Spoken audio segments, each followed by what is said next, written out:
చాలామంది అనుకుంటారు, ఏమంటే మరి కాలయవనుడు వచ్చినప్పుడు పారిపోయాడు కృష్ణుడు, ఎందుకు చంపలేదంటే వాడు గురుపుత్రుట. గర్గ మహర్షి ఒకసారి హిమాలయాల్లో ఒకళ్ళు మీ తేజస్సు కావాలని ఎవరో ఒక అప్సరస అడిగింది. అప్పటికప్పుడు సజోగర్భంగా ఆయన అనుగ్రహిస్తే ఆవిడ గర్భం దాల్చడం, తర్వాత బిడ్డ పుట్టాట, వాడే కాలయవనుడు. అతను ఎవరవుతాడు?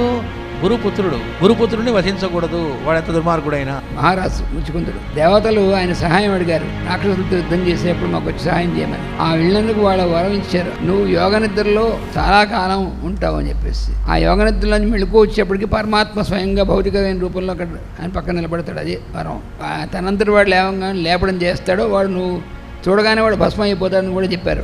వాడు జరాసంతుడు వాడిని పంపించాడు, కాలయవనుడిని పంపించాడు. ముచ్చుకుందుడు దగ్గరికి వెళ్ళి అక్కడ ఆ పక్కన పడుకున్నాడు. ఎవరు? కృష్ణుడు.